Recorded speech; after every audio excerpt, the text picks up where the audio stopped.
हालचाल? बढ़िया एकदम। So I welcome all of you to the alpha series of class 11th physics.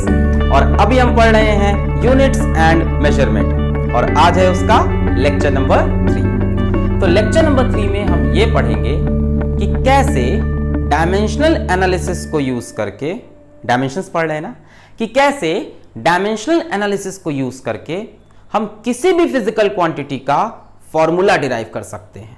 किसी भी फिजिकल क्वांटिटी का, बस हमें यह पता हो कि वो फिजिकल क्वांटिटी किन किन चीजों पे डिपेंड करती है।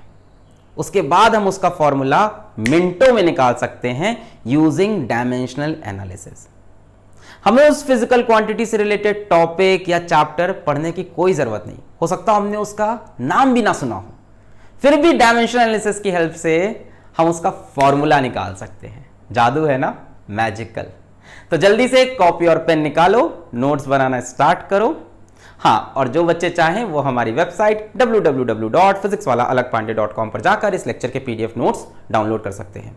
एक और इंपॉर्टेंट बात, इस बार क्या चल रहा है अल्फा सीरीज में? डीपीपी, डेली प्रैक्टिस प्रॉब्लम, जिसमें हर लेक्चर से रिलेटेड 10 to 12 अच्छे क्वेश्चन हम आपको देते हैं। तो डीपीपी भी आपको कहां मिलेगी? physicswalaalagpande.com पे।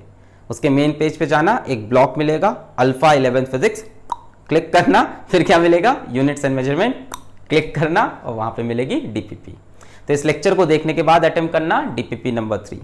और मैं ये भी बता दूं कि मैं डीपीपी को लेके एक पूरा लेक्चर लेके आ रहा हूं जिसमें मैं डीपीपी सॉल्व कराऊंगा। मैंने कमेंट्स पढ़ लिए आपके, तो शुरू करें। Yes, my name is Alakh Pandey and this is yours and only yours beautiful सा चैनल फिजिक्स वाला। तो हेडिंग लगाओ। सबसे पहले क्या करने जा रहे हैं आज हम लोग? डिराइविंग द फॉर्मूला लिखें या ये लिख लेते हैं, deriving the relation between physical quantities. ठीक है, we will derive the relation between physical quantities using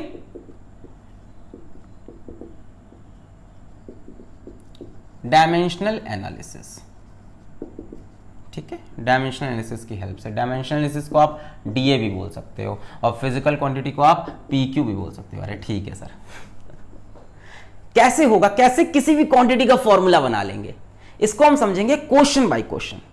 तो पहले एक सबसे सिंपल क्वेश्चन लेते हैं प्रैक्टिस के लिए, सिर्फ सबसे सिंपल क्वेश्चन। ठीक है, सबको पता है कि फोर्स का फॉर्मूला क्या होता है, सबको पता है, F is equals to ma, mass into acceleration. पर थोड़ी देर के लिए मान लो कि ये फॉर्मूला आपको नहीं पता। थोड़ी देर के लिए मान लो कि फॉर्मूला आपको सबको पता है, पर थोड़ी देर के लिए मान लो नहीं पता। इसको हम डिराइव करेंगे यूजिंग डायमेंशनल एनालिसिस। अरे सिखाने के लिए, उसके बाद तो बड़े बड़े फॉर्मूले भी निकालेंगे सिखाने के लिए। थोड़ी देर के मान लो ये नहीं पता, आपको क्वेश्चन में सिर्फ इतना गिवन है that force on a particle depends upon पहली चीज मास m ऑफ पार्टिकल, और दूसरी चीज एक्सेलरेशन a ऑफ पार्टिकल। ठीक है, किसी पार्टिकल पे फोर्स लग रही है, किसी पार्टिकल पे फोर्स लग रही है,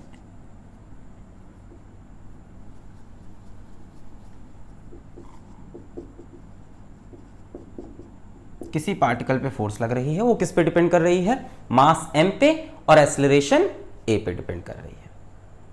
अब you have to find the expression for f। आपको f का फॉर्मूला बताना है। कैसे डिपेंड कर रही है हमें नहीं पता है। कैसे स्टार्ट करेंगे? देखो कैसे स्टार्ट करेंगे सॉल्यूशन। देखो क्या करेंगे हम मानेंगे force is proportional to mass की पावर x। अब ये क्या किया? अभी हम कोई फॉर्मूला नहीं पता, भूल जाओ ना, नहीं पता। मास की पावर x प्रोपोर्शनल तो है। अगर x की वैल्यू, किसी कैलकुलेशन करते करते अगर x की वैल्यू पूरा मेथड लगाने के बाद 1 आ जाती है, मतलब फोर्स डायरेक्टली प्रोपोर्शनल है। पर हमें तो नहीं पता क्या आएगी।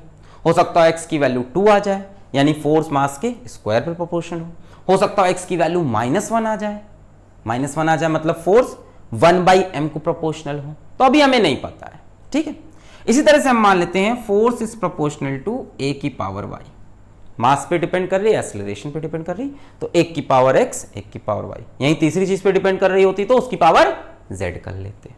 अच्छा, हो सकता है एक्सेलरेशन को डायरेक्टली प्रोपोर्शनल हो, अगर ऐसा होगा तो फाइनली y की वैल्यू 1 आ जाएगी। हो सकता है एक्सेलरेशन पे इनवर्सली प्रोपोर्शनल हो तो y की वैल्यू -1, और हो सकता है एक्सेलरेशन पे डिपेंड ही ना करे तो y की वैल्यू 0 भी आ सकती है। देखते हैं, अब दो प्रोपोर्शनैलिटी को जब भी मिलाते हो तो एक प्रोपोर्शनैलिटी कांस्टेंट आता है, तो दोनों को मिलाया f is equals to k m की पावर x a की power y, where k is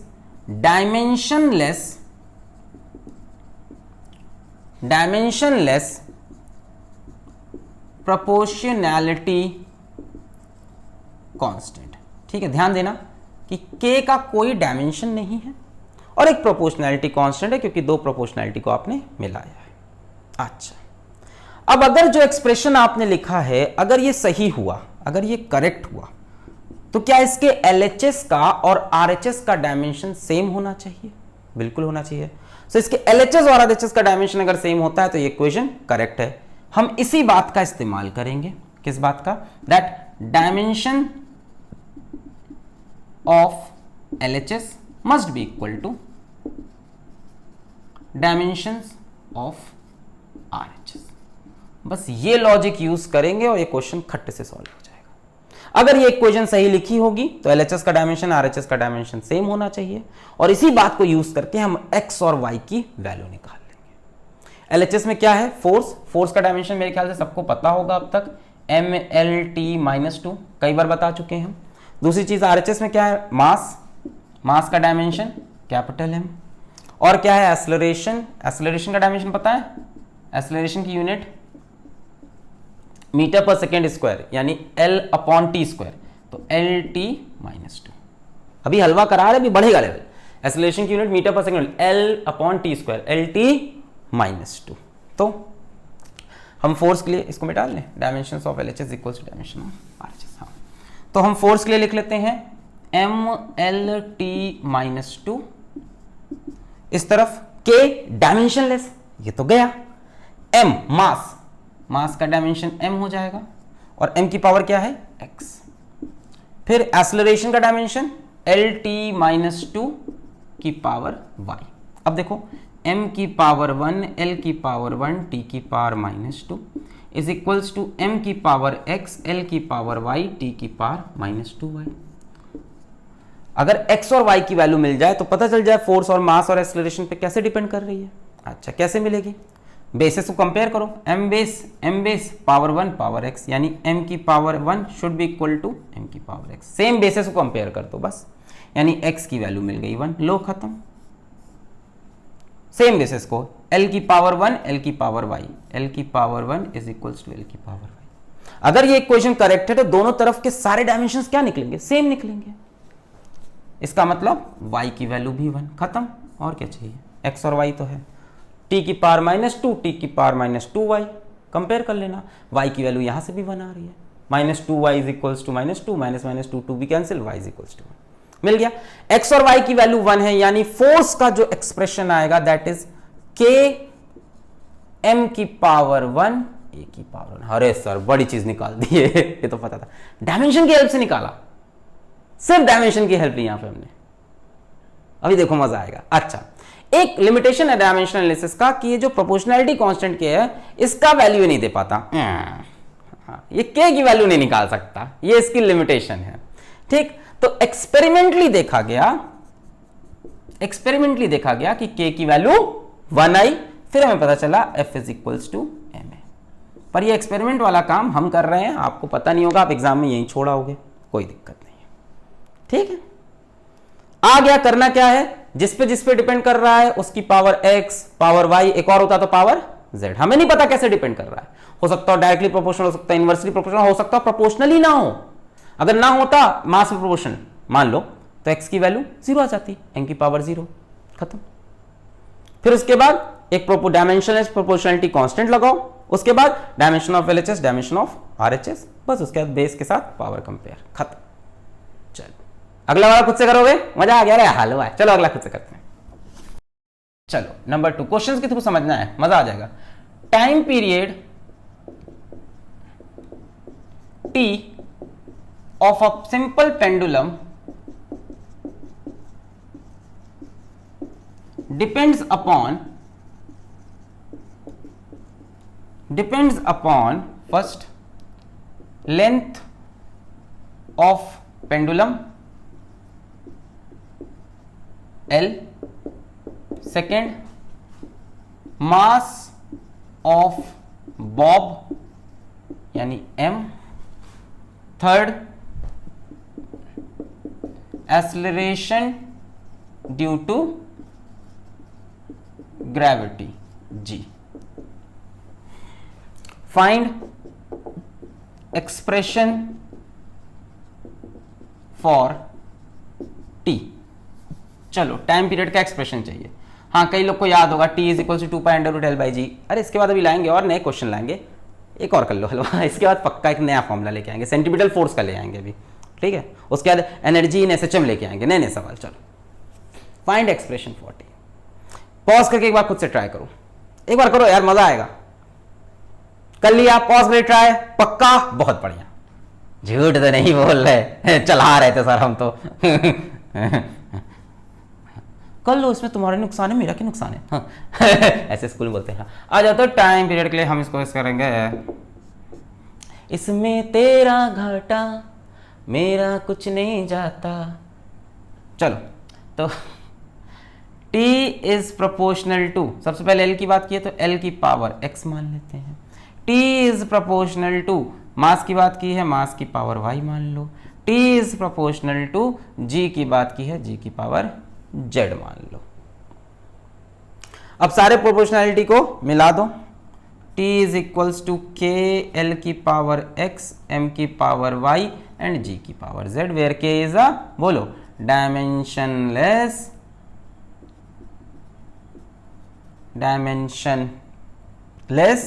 proportionality constant. बहुत बढ़िया।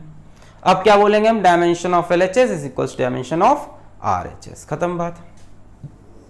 क्या क्या है इसमें, t का डायमेंशन क्या होगा, टाइम का डायमेंशन, l लेंथ का dimension l, m mass m, acceleration due to gravity, अरे एक्सेलरेशन ही तो है, मीटर पर सेकंड स्क्वायर होती है ना, 9.8 मीटर पर सेकंड स्क्वायर, यानी क्या हो जाएगी, ये हो जाएगी मीटर पर सेकंड स्क्वायर, L/t²। खत्म।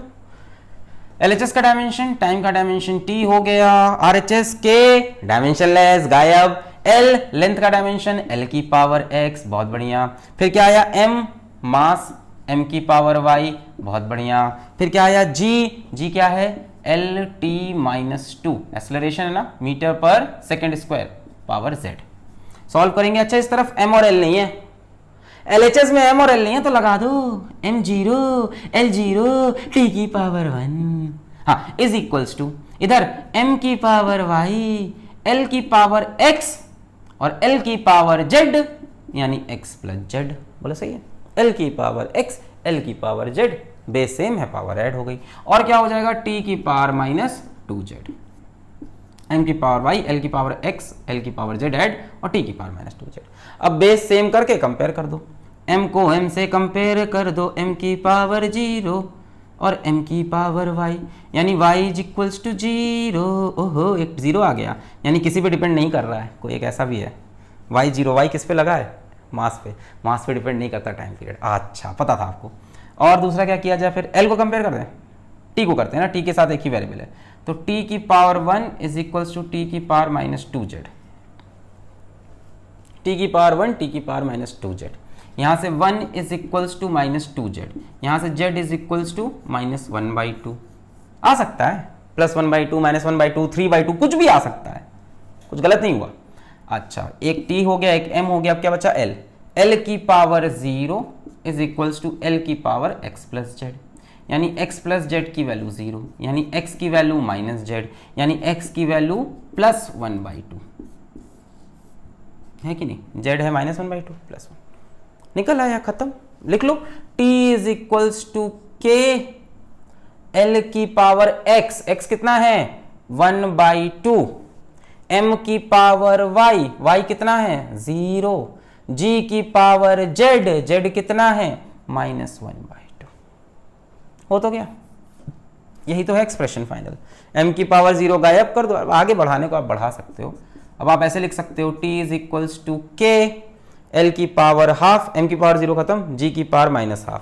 पावर हाफ का मतलब होता है रूट, तो आप लिख सकते हो l की पावर हाफ अपॉन g की पावर हाफ, ये माइनस है ना, ये नीचे आ जाएगा g की पावर हाफ।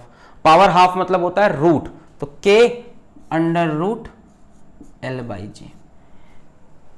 नहीं आया? l की पावर हाफ मतलब अंडर रूट l, g की पावर -12 मतलब माइनस है, पहले तो नीचे ले जाओ, तो g की पावर हाफ, और पावर हाफ मतलब अंडर रूट, हो गया। अब k की वैल्यू आपको डायमेंशन एनालिसिस से पता चलने वाली नहीं है, एक्सपेरिमेंट से आपको पता चला है।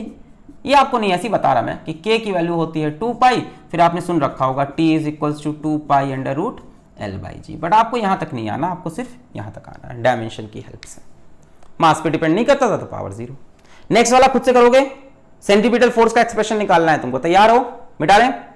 Okay.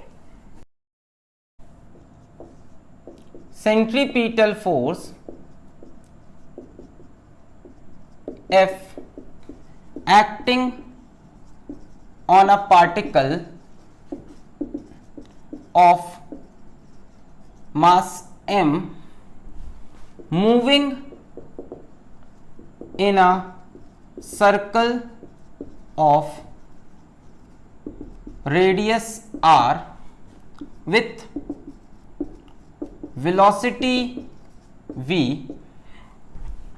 depends upon m, v and r. Find expression for f. Find expression for f, ये वाला खुद से करना है आपको। कोई सेंट्रीपिटल फोर्स होती है, पता नहीं क्या होती है, शायद गोल घूमने में लगती है। Acting on a particle of mass m, कोई पार्टिकल है जिसका मास m है, moving in a circle of radius r, एक सर्किल में घूम रहा है जिसका रेडियस r है, विथ वेलोसिटी v। हमें नहीं पता क्या होता है, अभी वही तो चैप्टर में कुछ पता नहीं, फिर भी डिराइव करना है। हमें पता f किस पे डिपेंड करता है, depends upon m, v and r। ये फोर्स डिपेंड करती है मास, वेलोसिटी और रेडियस पे। आपको एक्सप्रेशन चाहिए, कर दो जल्दी से, उड़ा दो इसको। चलो कैसे करेंगे? f is proportional to m की power x, f is proportional to v की power y, f is proportional to r की पावर z। अब हम लिख सकते हैं f is equals to k m की पावर x, v की पावर y, r की पावर z। अब हम क्या करेंगे, दोनों तरफ, यहां तक समझ में आया कि नहीं? ये डायमेंशनलेस प्रोपोर्शनैलिटी कांस्टेंट m की पावर x, v की पावर y, r की पावर z। अब हम क्या करेंगे, दोनों तरफ डायमेंशन लिख लेंगे। फोर्स का डायमेंशन बोलो mlt-2, फोर्स का सबको पता है, फोर्स का सबको पता है। mlt फोर्स का याद रखो, mlt-2, mlt-2, k dimensionless, m मास, मास का डायमेंशन m, v वेलोसिटी, बच्चों वेलोसिटी किसमें होती है? मीटर्स पर सेकेंड, यानी length upon time, length upon time यानी lt-1। बोलो कोई दिक्कत? वेलोसिटी किसमें होती है? मीटर पर second, length upon time. r क्या है? रेडियस। रेडियस में किसमें होगा? मीटर में होगा। रेडियस किस चीज है, क्या है? डिस्टेंस है, लेंथ है, मीटर में होगा, तो l की पावर z। चलो m की पावर 1, l की पावर 1, t की पावर -2, इधर m की पावर x, यहाँ y और यहाँ z, m की पावर x, l की पावर y और z, l की पावर y प्लस z और t की पावर -y। बोलो कुछ गलत तो नहीं हुआ? m की power x, velocity lt minus, l की पावर y, t की पावर, l की पावर y और z, y plus z, t की पावर -y। अब क्या करोगे आप? बेसिस सेम होंगे तो पावर भी सेम होनी चाहिए। m की पावर 1, m की पावर x को कंपेयर किया, बेसिस सेम है तो पावर सेम होंगी। l बेसिस सेम है, पहले इसको कर लेते हैं। t बेसिस सेम है, t की power -2 is equals to t की पावर -y, बेसिस सेम है तो पावर सेम होगी। -y is equals to -2, y is equals to 2, और लास्ट ले लेते हैं l को, l की power 1 is equals to l की पावर y प्लस z। बोलो क्लियर है? m की पावर x, v की पावर y, r की पावर z, m का डायमेंशन m, v का lt-1 की पावर y, r का पावर डायमेंशन l की पावर z। फिर हमने कहा कि m l t और इधर m की पावर x l की power y plus Z. Compare करो बस, m को कंपेयर किया, t को कंपेयर किया और l को।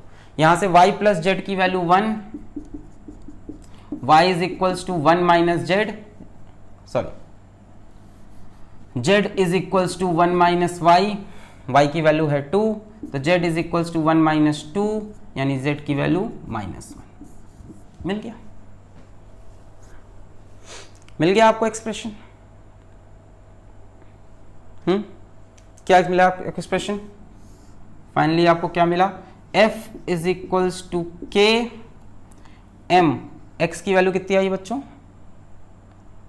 1, v की पावर y, y की वैल्यू कितनी आई है? 2, r की पावर z, r की वैल्यू कितनी आई है? सॉरी z की वैल्यू कितनी आई है? -1। ये मिला। बोलो क्लियर है?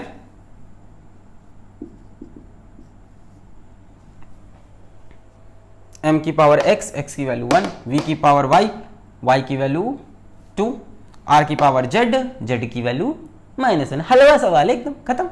यानी f is equals to k m v square, r की पावर -1 है, नीचे ले आओ r।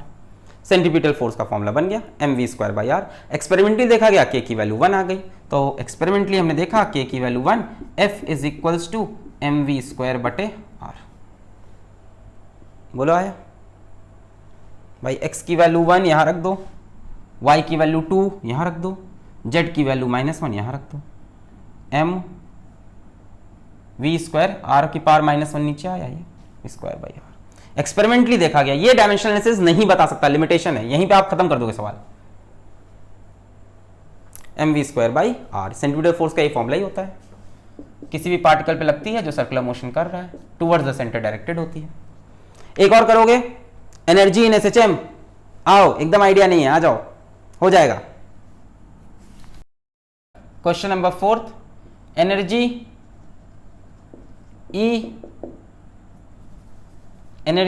E of a particle of mass m executing simple harmonic motion। एक बढ़िया टॉपिक है आपके सिलेबस का, इसको बोलते हैं SHM। पढ़ेंगे हम लोग, वेव्स जब पढ़ेंगे, ऑसिलेशन जब पढ़ेंगे तब पढ़ेंगे। Simple harmonic motion, energy E of a particle of mass m executing SHM with amplitude A and angular frequency omega depends upon m, a and omega। Find expression for E। ठीक है, चलो। Energy E of a particle of mass m executing simple harmonic motion। कोई मास m है, वो SHM कर रहा है, ऐसे ऐसे होता है, ऑसिलेटरी मोशन होता है SHM। जिस SHM का एम्पलीट्यूड a है, मैक्सिमम डिस्टेंस a जाता है, एंड एंगुलर फ्रीक्वेंसी ओमेगा है। ठीक है, ये समझेंगे SHM पढ़ते वक्त। Depends upon mass m, a and omega. Find expression for E। अब यहां पे आपको मेरे ख्याल से एनर्जी मिली है, आओ करोगे खुद से, डायमेंशंस पता करने। चलो, एनर्जी का डायमेंशन क्या होगा बच्चों? एनर्जी का वही डायमेंशन होगा जो वर्क का होगा। एनर्जी का वही डायरेक्शन होगा जो वर्क का होगा। बच्चों, वर्क का डायमेंशन हमें आपको याद कराया हुआ है, ml² t-2। नहीं याद है तो निकाल सकते हो। वर्क क्या होता है? Force into displacement. वर्क क्या होता है? Force into displacement. यही तो होता है वर्क, फोर्स इंटू डिस्प्लेसमेंट। अच्छा, फोर्स क्या होती है? mlt-2। डिस्प्लेसमेंट कितना? लेंथ। देखो क्या आ जाएगा, एनर्जी की यूनिट क्या होती है? जूल। वर्क की यूनिट भी क्या होती है? जूल, है ना? यानी दोनों का डायमेंशन भी सेम होगा। वर्क का formula force into displacement, force ये डिस्प्लेसमेंट, ml² t-2। और क्या है इसमें आपको मिल रहा है? मास। मास का डायमेंशन सबको पता ही है। और क्या है? एम्पलीट्यूड। बच्चों, एम्पलीट्यूड होता है कि कितना मैक्सिमम डिस्टेंस जा रहे हैं मीन पोजीशन से, कितना मैक्सिमम, ये मीन पोजीशन है, इससे कितना इस तरफ जा रहे हैं, कितना इस तरफ, इसको एम्पलीट्यूड। तो एक तरह से डिस्टेंस ही है, तो इसका डायमेंशन तो लेंथ का ही हो जाएगा। और क्या है बच्चों इसमें? एंगुलर फ्रीक्वेंसी ओमेगा, ये क्या होती है, इसका जो डायमेंशन होता है वो टी इनवर्स होता है, अभी के लिए पकड़ लो टी इनवर्स, है ना। इसका अगर फॉर्मूले से देखना है तो ओमेगा का फॉर्मूला होता है v अपॉन आर, लिख देते हैं यहाँ पे, जो बच्चे इंटरेस्टेड है देखें, v upon r, velocity upon radius, v perpendicular upon r होता है, खैर छोड़ो, वेलोसिटी अपॉन रेडियस से आप निकाल सकते हो। मिल गया डायमेंशन। अब आप क्या बोलोगे, energy is directly proportional to m की पावर x, और क्या बोल दोगे, it is proportional to a की पावर y, और क्या बोल दोगे, it is proportional to omega की पावर z। फिर सबको कंबाइन कर दोगे, e is equals to k m की पावर x, a की पावर y, ओमेगा की पावर z। अब डायमेंशन रख दोगे m l square t power minus 2, और इधर k डायमेंशनलेस कांस्टेंट, मास, एम्पलीट्यूड, लेंथ, ये मास है, एम्पलीट्यूड क्या होता है, लेंथ, और ओमेगा का क्या एक्सप्रेशन है, t की पावर माइनस 1 डायमेंशन, खत्म। सो m की पावर 1, l की पावर 2, t की power minus 2 is equals to m की पावर x, l की पावर y, t की पावर माइनस z। बड़ा ही आसान हो गया ये तो, बड़ा ही आसान हो गया। Base same, power same, m की power 1 is equals to m की power x, this implies x is equals to 1। Second, l की power 2 is equals to l की power y, this implies y is equals to 2। Third, t की power minus 2 is equals to t की power minus z, ये z है, ये 2 है, ठीक है, अलग अलग चीजें, दिस इज z। तो यहां से ये z है ना, z इज इक्वल्स टू 1 है कि नहीं, minus z is equals to, sorry, z is equals to 2, minus z is equals to minus 2, minus minus cancel हो गया। अब आप एक्सप्रेशन लिख सकते हो, E is equal to k m की पावर x, x कितना है 1, m की पावर 1, a की पावर y, y कितना है 2, ओमेगा की पावर z, तो z कितना है 2, बन गया। अरे एसएचएम नहीं पता था फिर भी फॉर्मूला बना लिया, अभी भी खुश नहीं हो। हाँ, ये k डायमेंशनलेस कांस्टेंट, इसकी वैल्यू कितनी आती है 1, हमेशा 1 हो जरूरी नहीं है, इसकी वैल्यू हाफ आती है इस बार, ठीक है। एक्सपेरिमेंटली देखा गया k की वैल्यू आई, ये आपको नहीं पता, आप यहीं पे छोड़ दोगे, सवाल बोल तो चुके हैं, half. So energy of a particle in SHM is equals to half m omega square a square, ये टोटल एनर्जी होती है एक पार्टिकल की जो एसएचएम कर रहा है। और मार्कर गिने बिना मेरा कोई लेक्चर कंप्लीट नहीं होता है, ठीक है, ओल्ड हैबिट्स आप नहीं हो, धीमे धीमे समझ जाओगे इस गुरुकुल की मर्यादा, प्रतिष्ठा और परंपरा। मोहब्बतें देखी है कि नहीं, अरे वो वाली मोहब्बतें नहीं जो कर रहे हो स्कूल में, मोहब्बतें देखी सोचने लगे, वो वाली नहीं, मोहब्बतें मूवी है ना, उसमें अपना वो है लंबू, अमिताभ बच्चन, और अपने वो हैं किंग खान। अब छोड़ो यार, तुम लोग नई जनरेशन के बच्चे, हमारे जमाने में बनती थी मूवियाँ अच्छी अच्छी, आज के बच्चे तो कौन सी मूवी देखते हैं, हाँ बिगड़ गए हैं भाभी जी बच्चे आजकल के, खराब खराब मूवी देखते हैं कि नहीं। चलो बढ़ते हैं। और थोड़ा सा मैं रात में जब पढ़ाता हूँ तो मेरे ऊपर ऐसी प्रॉब्लम्स होती हैं, ठीक है, सो उसका मैं इलाज करा रहा हूँ, आई होप मैं जल्दी सही हो जाऊँ। मिटा दें इसको, ठीक है। अभी रात के बहुत ज़्यादा लेट हो गया, देखो मैं टाइम दिखाऊँगा अगर दिख पाए तो, है ना, तो काफ़ी लेट हो गया रात के। चलो मिटा दें। तो ये चीज आपको समझ में आ गई, फॉर्मूला बनाना। अब इसके लिए जरा डीपीपी डाउनलोड करो और लगाओ सवाल, है ना। अब मैं कराता रहूं, एक ही चीजें आप समझ गए, वो बार बार रिपीटेशन हो रहा है। अब आपको समझ में आ गया कि डरना नहीं है अपने को, सिर्फ डायमेंशन पता होने चाहिए, एलएचएस आरएचएस, उसके बाद उड़ा देंगे कोई भी सवाल हो। एक इंपॉर्टेंट बात सुनो, ये मेथड तब काम नहीं करेगा बच्चों जब जो प्रोपोर्शनैलिटी कांस्टेंट है वो डायमेंशनलेस ना हो, जो प्रोपोर्शनैलिटी कांस्टेंट है वो डायमेंशनलेस ना हो, तब दिक्कत हो जाएगी। जैसे universal gravitational constant G, F is equals to G m1 m2 upon r square, ये एक्सप्रेशन आप इससे डिराइव नहीं कर सकते। कोई भी फॉर्मूला डिराइव हो जाएगा, ये कहना गलत है, ये नहीं कर सकते, क्योंकि इसका जो प्रोपोर्शनैलिटी कांस्टेंट है इसके पास खुद यूनिट होती है, न्यूटन मीटर स्क्वायर पर केजी स्क्वायर, ये डायमेंशनलेस है ही नहीं। समझ में आ रहा है? न्यूटन मीटर स्क्वायर पर केजी स्क्वायर, इसके पास खुद एक यूनिट है, इसके पास खुद एक डायमेंशन है। तो अगर प्रोपोर्शनैलिटी कांस्टेंट डायमेंशनलेस नहीं है तो ये मेथड नहीं लगा सकते, नहीं लगा सकते, नहीं लगा सकते, ठीक। दूसरी बात, मान लो किसी एक्सप्रेशन में फोर्स या कोई भी चीज डिपेंड कर रहा है किसी एंगल पे, थीटा पे। हाँ, ऐसे आपको एक्सप्रेशन मिलेंगे। मैंने आपको एक height of a liquid rise in capillary दिखाया था, 2s cos theta upon r rho g। नहीं याद है, कोई बात नहीं। कई बार ऐसे एक्सप्रेशन होंगे जिसमें एंगल पे भी डिपेंडेंस होगा, तो आप लिख दोगे f is proportional to theta की पावर x। पर भैया थीटा तो डायमेंशनलेस होता है, एंगल्स आर डायमेंशनलेस। अब ये डायमेंशनलेस है तो कुछ निकल ही नहीं पाएगा। तो जिन एक्सप्रेशन में एंगल आ रहा हो, थीटा आ रहा हो, cos theta, sine theta, tan theta, वो भी इस मेथड से डिराइव नहीं हो सकते। अरे मान लो तुमने डायमेंशनली, मान लो तुमने कोई इक्वेशन बोली f इज इक्वल्स टू, मान लो कहीं पे मान लो कहीं की कोई ये formula r is equals to 2p cos theta. अब कोई बच्चा इसको r is equals to 2p लिख के आएगा तो भी डायमेंशनली ये सही होगा, क्योंकि cos थीटा का कोई डायमेंशन ही नहीं है। तुम cos थीटा मिस भी कर जाओगे तो भी तुम्हें लगेगा आंसर सही है। ये तो एक कांस्टेंट जैसा टर्म है, और कांस्टेंट की वैल्यू डायमेंशनल एनालिसिस नहीं बता पाता। नहीं समझे? मान लो एक्चुअल फॉर्मूला ये था r का, और आपने डायमेंशनल एनालिसिस लगा के ये निकाल दिया r is equal to 2p, तो आप तो समझोगे ये सही है ना।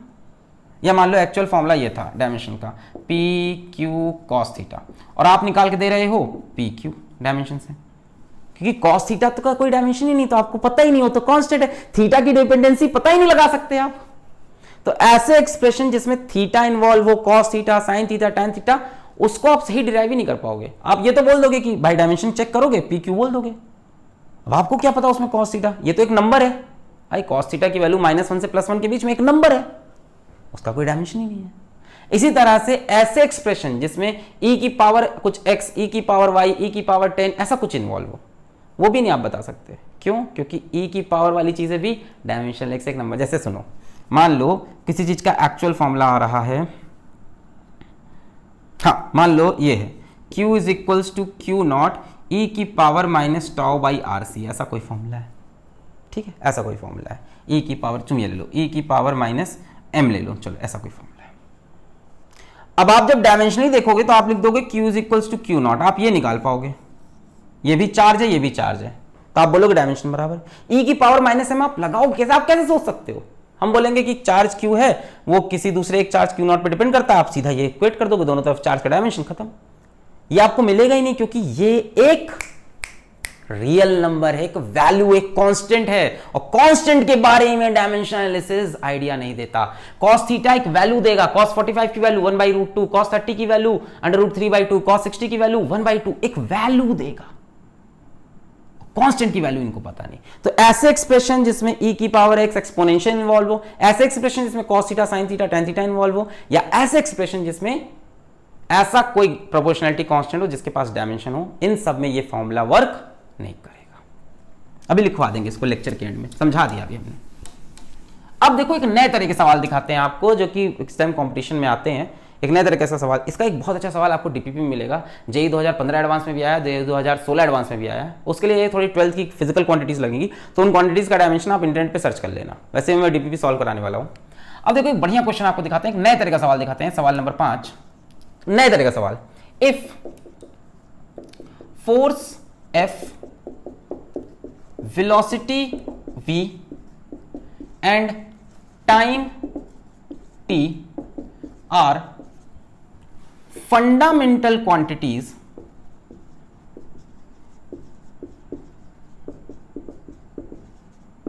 find expression for या find dimensions of energy E।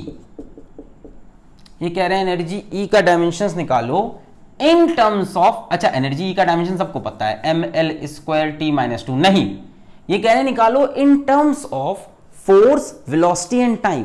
इन्होंने कहा mLT को हम हटा देते हैं, mLT को हम हटा देते हैं, और उसकी जगह हम नई फंडामेंटल क्वांटिटीज ले आए। पहले फंडामेंटल क्वांटिटी क्या थी? मास, लेंथ, टाइम, हटा दिया। इन्होंने कहा फंडामेंटल क्वांटिटी है फोर्स, वेलोसिटी, टाइम। यानी जिसका भी डायमेंशन बताना है,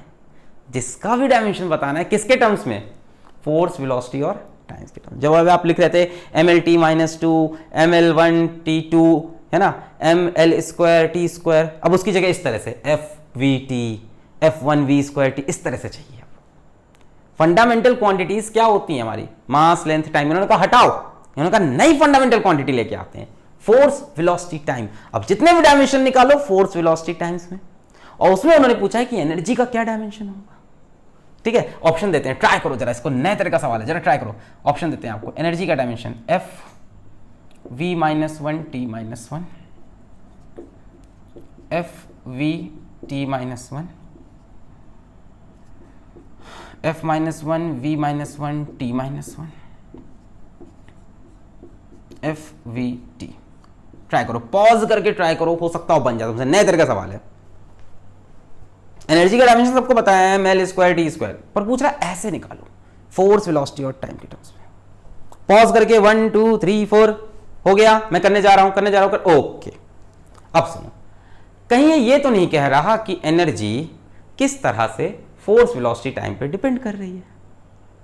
देखो ना, सवाल यही तो हुआ, कह रहा है एनर्जी का डायमेंशन निकालो इनके टर्म्स में, यानी ये कह रहा है एनर्जी किस तरह से फोर्स, वेलोसिटी, टाइम पे डिपेंड कर रही। तो आप बोलोगे energy is proportional to force की power x, energy is proportional to velocity की power y, energy is proportional to time की पावर z। खत्म। E is equals to dimensionless constant k f x v y t z। अरे यही तो बोल रहा है ना कि एनर्जी का डायमेंशन इनके टर्म्स में निकालो, तो आप एनर्जी का फॉर्मूला इनके टर्म्स में बता दो। k डायमेंशनलेस कांस्टेंट, एनर्जी का dimension ml square T minus two, लगा दो ml square T minus two. k dimensionless constant, force ml t minus two, force का dimension ml t minus two. Velocity, force सबको पता है ना, ml t minus two. Velocity बच्चों metre पर second, यानी length upon time, lt minus one. Dimension बढ़िया से तैयार हो रहा है, असाइनमेंट लगाते रहो तभी मजा आएगा, डीपीपी लगाते रहो तभी मजा है। असाइनमेंट भी है वेबसाइट पे, वो भी लगाओ, सब लगाना है, सब लगाना है। कई लोग कह रहे हैं एडवांस नहीं है, एडवांस नहीं है। भाई सवाल एडवांस करा तो रहे हैं, और कैसे एडवांस होगा? अब डायमेंशन में कुछ रखा ही नहीं है, टॉपिक ही ऐसा है। आने दो, डीपीपी का सवाल आने दो, कहीं नहीं एडवांस होगा। अल्फा सीरीज में सब एडवांस होगा। टी की पावर जेड, टी की पावर जेड, टी क्या है? टाइम ही है। टी क्या है? टाइम ही है, तो टाइम की पावर जेड। बस m की पावर 1, l की पावर 2, t की पावर माइनस 2, m की पावर x, l की power x plus y, x यहाँ से मिला, y यहाँ से, t की power minus 2x minus y plus z, minus 2x minus y plus z, है कि नहीं? m की पावर x बनेगा, l की पावर x और l की पावर y, ऐड हो गया l की power x plus y, t की पावर माइनस 2x, t की पावर माइनस वाई और t की पावर z। तो t की पावर, t का बेस देखो 3 बार है, तो t की power minus 2x minus y plus z। अब कंपेयर कर दो, same base will have same power, m की पावर 1, m की पावर x कंपेयर कर दो, यानी x की वैल्यू मिल गई 1। चलो एक तो सॉल्व हुआ, यानी फोर्स के ऊपर वैल्यू 1 रहेगी, तो फोर्स के ऊपर वैल्यू 1, ये हो सकता है। अच्छा दूसरा किसको कंपेयर कर लीजिए? l को कर सकते हैं ना, l की power 2 is equals to l की पावर x प्लस वाई, यहाँ से x plus y is equals to 2, x की वैल्यू है 1, यानी 1 plus y is equals to 2, यहाँ से y की वैल्यू भी 1 हो गई। चलो y की वैल्यू भी 1 हो गई, यानी इसके ऊपर भी पावर 1 है, f की 1 v की 1, f की 1 v की 1, ये दो बचे। लास्ट बचा z, t की power minus 2 is equals to this expression, तो t की power minus 2 is equals to t की पावर दिस, तो बेस सेम है, पावर सेम करो, minus 2 is equals to minus 2x minus y plus z, value रखनी पड़ेगी, minus 2 is equals to minus 2x की value कितनी है? 1 रख दिया, माइनस y की वैल्यू कितनी है? 1 रख दिया, प्लस z, ये minus 2 cancel, z is equals to, इसको इधर ले आओ, z इज इक्वल्स टू 1, तो इसकी भी 1, इसकी भी 1, इसकी भी 1, खत्म बात। FVT option D. ऐसे अब इसको शॉर्टकट से भी कर सकते थे, आपको एनर्जी की यूनिट पता, आप इसकी यूनिट निकाल के देख लो, पर वो प्रॉपर तरीका नहीं है, उसमें आप ऑप्शन चेकिंग एक तरीका होता है ना भाई, कंपटीशन में टाइम बचाना होता है, तो वहाँ पे ऑप्शन चेकिंग से भी आप कर सकते हो। जैसे आपको पता है कि एनर्जी की यूनिट क्या होती है, एनर्जी की यूनिट क्या होती है? केजी मीटर स्क्वायर पर सेकेंड स्क्वायर, ये होती है एनर्जी की यूनिट। तो आप देख लो किस में से यूनिट बन रही है, वरना करने का तरीका तो यही है, एफ की पावर देखो 1 आ गई, x की वैल्यू कहाँ है 1, y की वैल्यू 1, z की वैल्यू 1, तो f की पावर 1, v की पावर 1, t की पावर 1। वरना आप ऐसे कर लो। अब यहाँ से फोर्स क्या होता है, केजी मीटर पर second square multiplied by V की पावर -1। अब इसमें आप करेक्ट करते जाओगे। वेलोसिटी क्या होता है, मीटर पर सेकेंड, तो सेकेंड पर मीटर। टाइम क्या होता है, सेकेंड, और इसका इन्वर्स है यानी 1/सेकेंड। Second second cancel, metre metre cancel, ये तो नहीं आ रहा, नहीं समझे। ऑप्शन चेकिंग का तरीका बता रहे हैं, कॉम्पिटिशन में भी वर्क कर जाता है भाई। 4 ऑप्शन चेक करना आसान था कंपेयर टू दिस मेथड करना। फोर्स का डायमेंशन बोलो, फोर्स का डायमेंशन केजी मीटर पर second square multiplied by velocity का डायमेंशन क्या होता है, मीटर पर सेकेंड, पर वेलोसिटी की पावर -1 यानी उल्टा कर दो, सेकेंड पर मीटर, मल्टीप्लाइड बाई टाइम की पावर -1 यानी उल्टा कर दो, 1/सेकेंड। Second second cancel, metre metre cancel. क्या ये एनर्जी का डायमेंशन नहीं, एनर्जी का डायमेंशन होता है केजी मीटर, सॉरी एनर्जी की यूनिट होती है केजी मीटर स्क्वायर पर सेकेंड स्क्वायर। ये तो पता होगा आपको, जूल की यूनिट। अरे रे रे रे रे रे रे 11th क्लास में क्या करोगे भैया, ये सब तो आना चाहिए, पढ़ पढ़ के आएगा। हाँ चलो आ जाते हैं। फोर्स की फोर्स की यूनिट बोलो, केजी मीटर पर second square multiply by velocity की यूनिट मीटर पर सेकेंड, टाइम की यूनिट सेकेंड, इसको उल्टा कर दो यानी 1/सेकेंड। तो यहाँ से क्या हुआ, केजी मीटर स्क्वायर और सेकेंड की पावर 4, तो ये भी नहीं हो सकता, ये भी नहीं हो सकता। इस पे आ जाओ, फोर्स का उल्टा हो गया, तो यहाँ पे केजी मीटर पर सेकेंड स्क्वायर जगह सेकेंड स्क्वायर पर केजी मीटर, ये तो संभल ही नहीं पाएगा आप, केजी नीचे आ गया और केजी को संभालने वाला कोई है नहीं, ऊपर ले जाना, केजी ऊपर चाहिए, ये तो गायब हो गया। फिर इस पे आ जाओ, फोर्स की यूनिट बोलो केजी मीटर पर सेकेंड स्क्वायर, वेलोसिटी की यूनिट बोलो मीटर पर सेकेंड, टाइम की यूनिट बोलो सेकेंड, सेकेंड से सेकेंड मर गया, केजी मीटर स्क्वायर पर सेकेंड स्क्वायर, करेक्ट ऑप्शन। जल्दी हुआ ना, हाँ, इसको बोलते हैं option correction. Question number 6, if energy E, velocity V and time t are fundamental quantities. Find dimensions of surface tension S।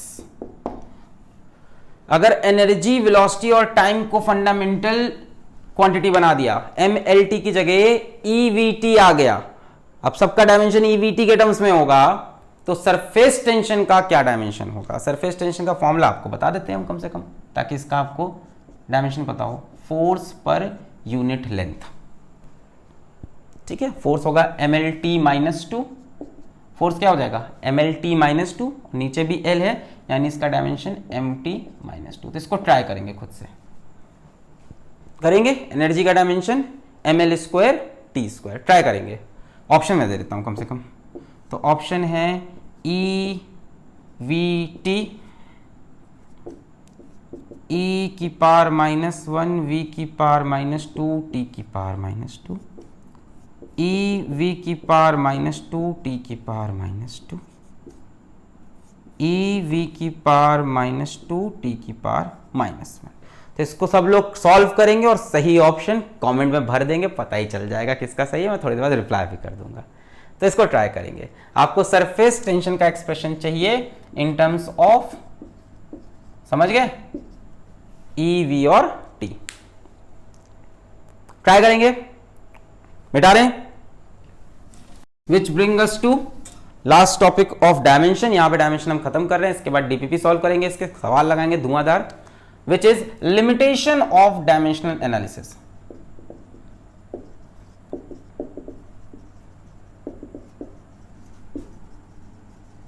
क्या क्या नहीं कर सकते ये।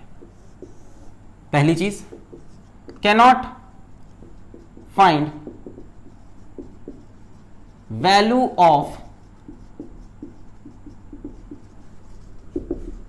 Proportionality constant. देखा हमने, प्रोपोर्शनैलिटी कांस्टेंट के बारे में कुछ नहीं बता पाते ये, 1 होगा, 1/2 होगा, 2π होगा, कुछ भी। दूसरी चीज, कैनॉट बी अप्लाइड, ये जो डायमेंशनल एनालिसिस का मेथड है, ये जो डायमेंशनल एनालिसिस का जो तरीका है, जो ये फॉर्मूला बनाने का, एक्सप्रेशन बनाने का, रिलेशन निकालने का तरीका है, can not be applied in expressions involving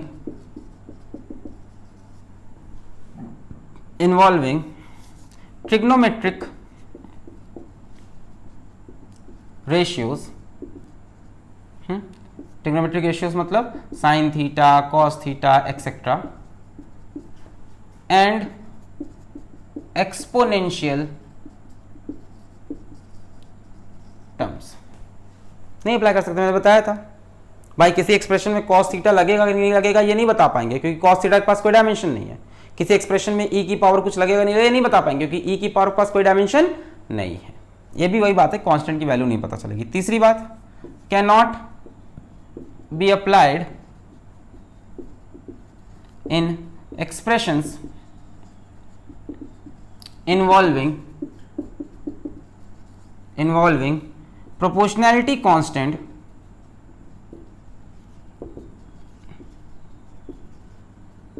which has dimensions। अब किसी प्रोपोर्शनैलिटी कांस्टेंट के पास अगर डायमेंशन है तो खेल ही नहीं पाएंगे उसके साथ। इनको तो क्या चाहिए, डायमेंशनलेस चाहिए, ताकि वो एक्सप्रेशन में अपीयर ना हो। जैसे मैंने बताया यूनिवर्सल ग्रेविटेशनल कांस्टेंट, उसके पास डायमेंशन, उसके साथ ये खेल, उस तरह के एक्सप्रेशन के साथ ये खेल नहीं पाएंगे। चौथी बात, can not be applied in expressions involving two or more terms separated by plus or minus. ये क्या है, मान लो कोई ऐसी इक्वेशन है s is equals to u t plus half a t square.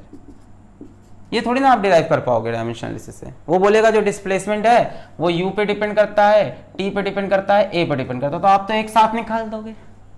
आपको क्या पता बीच में प्लस लगना है। तो इस तरह का एक्सप्रेशन कोई डील नहीं कर सकता जिसमें कंपोनेंट्स हो।